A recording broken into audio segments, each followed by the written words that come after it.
If you want to follow along with us, we're going to be in John chapter 11 in just a moment. John chapter 11. Before we start, I just wanted to take just a moment to let everyone to know I love you guys. And I'm glad that we're able to be here together today as a spiritual family to think about our Savior, the one that unites us all. And it's just a special occasion, a special time for us to be here together. And I'm thankful that we are able to do that together this morning. As I've been having an opportunity to direct our minds around the Lord's Supper and to get us thinking about Christ, I've been focusing recently about the emotional moments in Jesus' life to sort of show that he had the same emotions that we had, and he always handled them perfectly. And sometimes because he handled them so perfectly, we don't realize the emotion that was behind that, because he just handled it like anybody, better than anybody could possibly handle it. And as he had these human emotions, he also had divine emotions. He had the ability to have human emotions, experience what it was like to be human fully, and have emotions that were divine. One of the ones that we talked about was moved with compassion. That is a term that's only used about Jesus. He's the only one that had that kind of emotion where he could look at people and be moved with compassion for them in a way that humans were not able to do that. We don't do that like he was able to do that. And so when we left off last time, we left off in John chapter 11. But before we get back to that, I want to just remind us that Jesus understood people very well. He understood the 12 apostles that he chose. And our time together this morning is going to end with Judas betraying Jesus with a kiss. Jesus knew that was going to happen. So early on in John chapter 2, we're told that Jesus didn't need anybody to testify about man, because he knew what was in man. He created man. He'd been around from the beginning of time, even before, and so he knew what man was like. So he didn't need anybody to say, this is what men are like, this is how they're going to treat you, this is how they're going to react. He knew all of that perfectly. And so Judas didn't fool Jesus. It wasn't like Jesus selected the 12. Judas is one of them. He had tricked Jesus. He had been a hypocrite. Now, Jesus knew all along. As a matter of fact, in John chapter 6, after Jesus gives that great discourse on being the bread of life, it says there in verse 64, for Jesus knew from the beginning who they were who did not believe and who would betray him. And in verse 70, it says, Jesus answered them, did I not choose you, the 12? And one of you is a devil. He spoke of Judas Iscariot, the son of Simon, for it was he who would betray him, being one of the 12. So where we're going to end up is Judas betraying Jesus with a kiss. And that doesn't surprise Jesus. He understands that's coming, but it still has an emotional impact, as we'll see when we get there. What I want to discuss leading up to that is Jesus is on an emotional arc. And it started there in John chapter 11. You remember when we left off at John chapter 11, that famous verse that says Jesus wept? Notice what it says there in John 11, verses 33 through 34. John 11, 33 through 34. It says, therefore, when Jesus saw her, that is Mary, weeping, and the Jews who came with her weeping, he groaned in the spirit and was troubled. So sometimes we just read the fact that Mary was crying and Jesus wept. And we talked about that's a human reaction. When we see people cry and they're sad, what is something that we do? We sort of reciprocate that. We might not be as sad as they are, but we see them crying, we feel for them, and we cry. Jesus did that. But I want to focus on this idea of being troubled in spirit. That word means to shake, to stir, to agitate, to unsettle, either emotionally or physically. So when I was thinking about this, I was thinking about maybe a jar that has dirt in it, and eventually that dirt settles. Everything's fine. That's just the way it all in a normal world is supposed to look like. And you take that, and if you were to shake it up and get all the dirt mingled back in with that water, that was what Jesus' spirit was like. It was like his spirit was troubled. It was like someone took his heart and just shook it up and made it where he was upset about what was taking place. It can describe literal agitation as of water, or it can just describe inner turmoil. So when it says he groaned in the spirit and was troubled, his spirit was agitated. It was shaken up. It was unsettled. And that was a hard feeling. That's a hard feeling for anyone. Has your heart ever been unsettled before? And that's hard to deal with. And Jesus had to deal with that. After the triumphal entry, so Jesus has this, he comes in, the palm leaves are going down, people's coats are going down, he comes in, and everything's good. He starts to teach the people. And then in John chapter 12, we see this emotional arc. It starts at John 11. In John chapter 12, we see it again. The same terminology is used. John chapter 12 and verse 26, it says, "But Jesus answered them, saying, the hour has come that the Son of Man should be glorified." Now that, when we see that, we should, all right, Jesus is focusing on the end right now. He's thinking about the end. He's thinking about what's going to happen when he's glorified. And so you see the shift in his mind. Look at verse 27 now. It says, "Now my soul is troubled. My soul is shaken. My soul is agitated. And what shall I say? Father, save me from this hour? But for this purpose I came to this hour. Father, glorify your name." Then a voice came from heaven saying, "I have both glorified it and will glorify it again." Therefore the people who stood by and heard it said, "It had thunders." Others said, "An angel has spoken to him." Jesus answered and said, "This voice did not come because of me, but for your sake. Now is the judgment of this world. Now the ruler of this world will be cast out. And if I am lifted up from the earth, will draw all peoples to myself." He said that to Nicodemus in the conversation he had with Nicodemus. This he said, signifying by what death he would die. So again, verse 23, we're given a shift here about how important this is, that Jesus, he shows his humanity by just understanding the hour of me being glorified is coming. So he's thinking about that, and that troubles him. How he's going to be lifted up, that troubles him. And so he cries out, "My soul is troubled," and God speaks out of heaven to sort of comfort him. And Jesus says that it wasn't comforting voice for Jesus, but it was done for your sake. Look at the upper room now. So we're in John chapter 13. At first, Jesus was washing the disciples' feet. He came to Peter, and Peter says, "You're not going to wash my feet. If I don't wash your feet, you have no part with me." He said, "Not my feet only, but also my hands and my head." Going back to this idea of understanding what Judas is going to do, he said, "You are clean, but not all of you." He wasn't talking about not all of Peter was clean. He was talking about not all the apostles were clean. One of you is going to betray me. And look what happens in John chapter 13 and verse 10. Jesus said to him, "He who is bathed needs only to wash his feet, but is completely clean, and you are clean, but not all of you." For he knew who would betray him. Therefore he said, "You are not all clean." Now let's drop down to verse 21. We're still in John chapter 13, now in verse 21. When Jesus had said these things, he was troubled in spirit.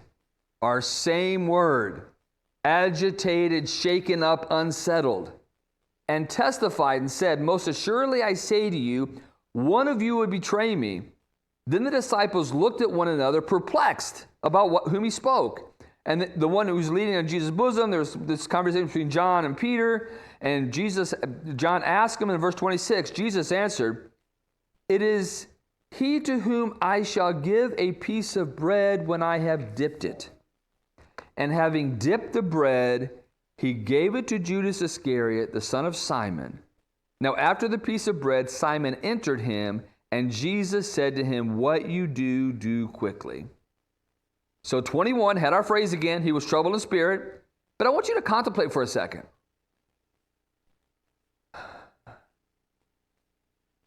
The emotion that had to be in Jesus, troubled in spirit, what was coming next? Troubled what was Judas was going to do to him. Is he takes that piece of bread and he dips it in that oil. And as he hands it to Judas, maybe their hands touch, maybe they make eye contact. and he knows what Judas is about to do. And he says, what you're about to do it quickly. I can't even imagine knowing what was coming and Jesus handling it that way. And I don't know about you, but I've missed some of these moments in my life, not thinking about how Jesus must have felt in that moment as he hands that piece of bread to one of his disciples that he is known is a devil, known that was going to betray him this entire time. I see Jesus' humanity here. Have you ever had this situation? What we're experiencing is shaken, but then he gets focused and he does what God wants him to do. And he comes to another moment in his life where he's shaken again. And then he gets focused and does what he's supposed to do. And he comes to another moment in his life where he gets shaken. And then he does what he's supposed to do. That's what happens to us, isn't it? We have moments where we remember things and it really hurts us. It messes with us. And we know bad things have happened to us and will happen to us. And it shakes us. But then we focus for a while. We get back about our business. And then we're shaken again. And that's sort of a roller coaster. We always talk about life as a roller coaster. Well, no one understood that feeling more than Jesus did. And he always handled it so perfectly. So if your soul is ever shaken, you know who you can go to. You know who can relate to you better than anybody else. It's Jesus who can relate to you. Now, let's fast forward to the garden because there's something else unique in the garden that happens. In Matthew 26, in verse 36, we're in Matthew now, Matthew 26 and verse 36. It says, then Jesus came with them to a place called Gethsemane. He said to his disciples, sit here while I go and pray. And he took with him Peter and the two sons of Zebedee and began to be sorrowful and deeply distressed. Then he said to them, my soul is exceedingly sorrowful, even to death. Stay here and watch with me. These words are more intense than what he had used earlier about shaken and agitated and stirred up. This word means overwhelmed with sorrow and surrounded by grief. He is experiencing crushing distress. So in my analogy with the jar with dirt and it settles and all this good stuff and it's shaken up, and Jesus has been going through that for the last several days, weeks.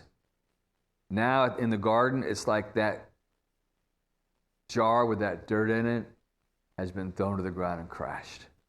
And he's just, what's taking place there? And we know that he prays to the Father 3 times that it be done away with. He receives his Father's final answer. And then in Matthew chapter 26, we see in verse 44 through 46, it's like, and you've experienced this too. I'm sure you've experienced this. Now I know what I need to do. I'm going to do it now. And it's like a change in your resolve, a change in your mind, that now you know what the decision is from the Father. Now you can get focused again a little bit. So he tells his disciples, wake up. My betrayer is at hand. And in that moment, Judas brings a multitude with him. Judas walks up to Jesus and fulfills the sign he gave to the crowd. I'm going to give the one a kiss. And the one that I kiss sees him. He's the one you're looking for. And so as Judas comes up to Jesus, just imagine what our Lord was feeling. As he walked up with this crowd behind him with lanterns and torches and weapons, getting ready to take him. And he comes up to Jesus and says, Rabbi, gives him a kiss. And the different stories that we have told in the Bible, different accounts. One, Jesus says, friend, why have you come? Another account says, are you going to betray the Son of Man with a kiss? How could you do that? Of all the stuff that I've done for you, and I've been with you this whole time, you've seen all the merit, you've seen everything, and this is how you choose to turn me over to the authorities.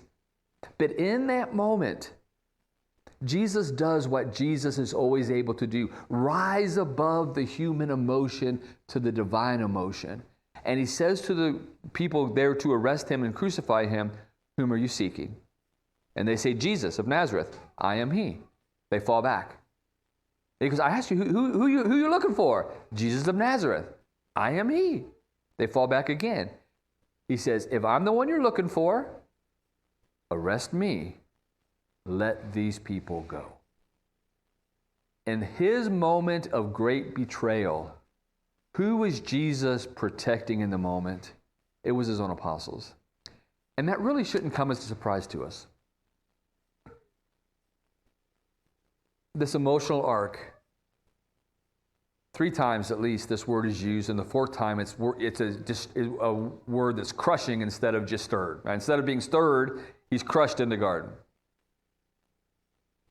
The same word is used in John chapter 14 and verse 1.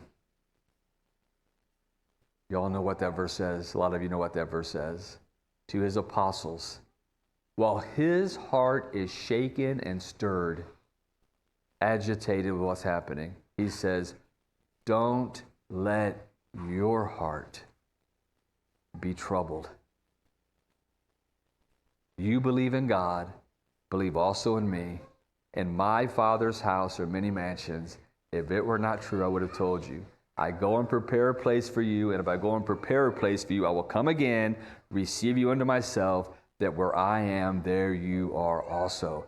This morning, Jesus is saying to us, don't let your heart be unsettled. Don't let your heart be agitated. I've got this for you. I'm preparing you a better place to be. And one day, we take this until the Lord comes back again, right? One day, I will come back and receive you to myself, that where I am, you may be also. I know we're all human, and we come to this table a lot of times shaken. We come to this table stirred up, and sometimes we might even come to this table even in a worse state. And this is where Jesus whispers to us, I took care of your biggest problem. I gave my life. I gave my blood. I gave my body and my blood. Trust it. Don't let your heart be troubled. So as we continue to reflect on that, just think about the time, this whole time, what Jesus was doing to try to help the apostles' hearts not be troubled. And if you want to go back and look through John 13, 14, 15, you can skim through it. How many times did he say, I'm sending you a comforter? So your heart's not troubled. And I'm just so grateful that Jesus, in his moments of great grief, could look at people and say, my heart was troubled, so yours it doesn't have to be. And so let's remember that as we continue to partake.